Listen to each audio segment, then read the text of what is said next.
Je vous souhaite la bienvenue. Dans cet épisode, je vais vous donner une méthode en 8 étapes pour obtenir ce qu'on appelle des clients idéaux.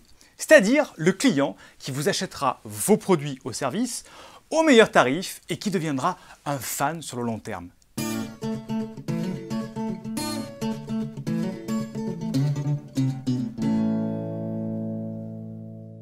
Lorsqu'il m'est venu l'idée de vous donner ce conseil, je revenais d'un séminaire de marketing dans lequel j'intervenais et pendant mon voyage de retour en train, je regardais toute la diversité des personnes assises dans le wagon.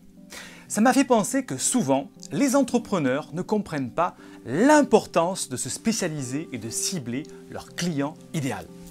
Et pour vous éclairer sur ce que je veux dire, il faut savoir que pendant ces séminaires, on vient souvent me demander des conseils. Et je réponds par une question qui pourrait paraître anodine et qui pourtant peut déterminer toute la réussite de votre entreprise. La question est la suivante. Pour qui est fait votre produit? Et bien souvent, on me répond pour tout le monde peut acheter. Alors être polyvalent, c'est bien, mais vos clients attendent de vous que vous soyez un spécialiste, le spécialiste qui sait répondre exactement à leurs demandes. Pourquoi est-ce important de se spécialiser? Premièrement, votre apprentissage personnel en tant qu'expert est bien plus simple puisque vous vous focalisez sur une spécialité. Vous pouvez donc perfectionner votre expertise. Il vous est plus facile et plus rapide d'apprendre les spécificités de ce type de photographie plutôt que d'apprendre toute la photo de mariage, la photo de portrait, la photo de paysage, de boudoir, etc., etc. Deuxième bénéfice, vous écartez dès le début votre concurrence dans ce domaine. Par exemple, vous vous spécialisez en photo de mise en scène et en vous spécialisant, vous devenez plus performant que n'importe quel autre photographe, plus généraliste ou spécialiste d'une autre thématique. Je vous recommande à ce sujet de visionner l'interview de Thomas Muselet, photographe spécialisé dans la mise en scène. Vous verrez qu'on peut très bien vivre d'une spécialisation. Regardez la vidéo. Elle est là. Elle est juste là. Vous pouvez y aller. Ça mettra en pause et vous verrez la suite. Intéressant. Allez-y. Troisième bénéfice et non des moindres, vous pouvez vous rendre compte plus rapidement s'il existe un marché avec un fort potentiel de rentabilité. Je vous donne un exemple. Si votre passion c'est la prise de vue de vitraux médiévaux, que vous maîtrisez exactement comment réaliser les prises de vue pour conserver la couleur et la texture du verre, existe-t-il réellement un marché pour cette activité? Alors là, j'ai pris un exemple extrême avec la prise de vue de vitraux. Bien que j'imagine que certaines personnes puissent peut-être vivre de cette activité dans le monde de la restauration de monuments historiques, mais en vous posant cette question, vous pourrez mesurer le potentiel réel de votre activité.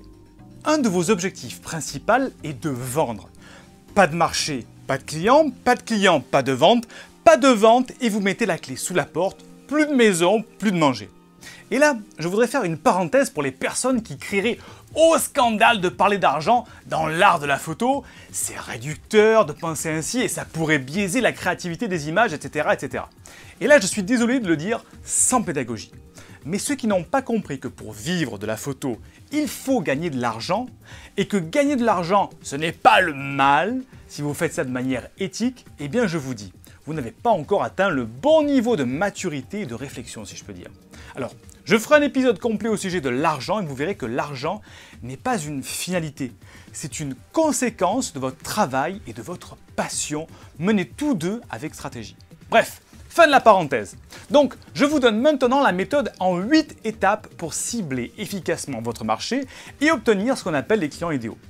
Premièrement, identifiez le secteur qui vous passionne le plus dans votre thématique. Si vous aimez la photo d'architecture, il existe plusieurs secteurs. L'architecture moderne, ancienne, les monuments historiques, l'architecture d'intérieur, etc., etc. Deuxièmement, étudiez la concurrence du marché ciblé pour déterminer si des personnes achètent déjà un produit ou service similaire. C'est un excellent indicateur de rentabilité. Si d'autres personnes font déjà de l'argent, c'est bon signe. Troisièmement, le produit ou service que vous proposez est-il égal ou supérieur à la concurrence? Évitez de vous placer au même niveau que la concurrence, sans quoi vous aurez du mal à vous démarquer. Quatrièmement, analysez les tarifs pratiqués dans la cible visée pour déterminer si vous pouvez atteindre la rentabilité souhaitée. Le but n'est pas de casser les prix, surtout pas, c'est une très mauvaise stratégie, mais de vous positionner différemment tout en étant rentable.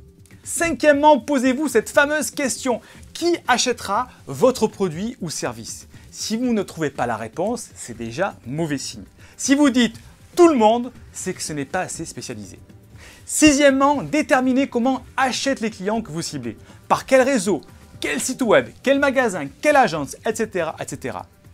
Septièmement, dressez la liste des compétences que vous devez maîtriser pour vous démarquer de la concurrence.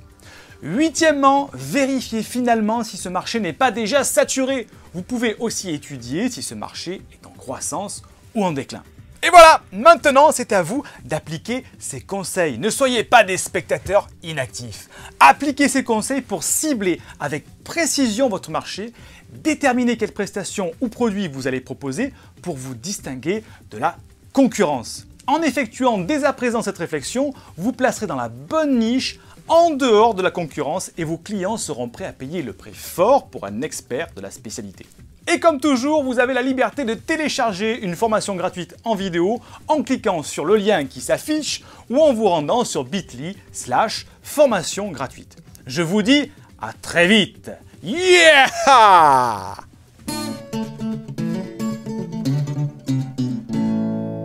Et comme je suis un marketeur qui connaît bien la technique, faites les 4 clics qui permettront à l'algorithme de YouTube de savoir si cette vidéo est digne d'intérêt. Abonnez-vous pour recevoir les nouvelles vidéos si ce n'est pas déjà fait. Cliquez sur j'aime ou je n'aime pas. Commentez pour avoir votre feedback et partagez la vidéo à un ami à qui ça pourrait être utile. Un truc qui pue ici. Oui chérie, je sais chérie, j'arrive bientôt à la maison, oui.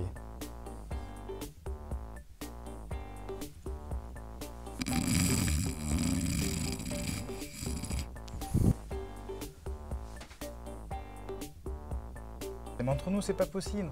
On pourra pas faire un couple qui marche, je te le dis, moi. Putain de coussin, c'est là, il y a des clous dans ce putain de coussin, là, c'est pas possible. Ah! Je voudrais un Big Mac avec un cheeseburger, s'il vous plaît.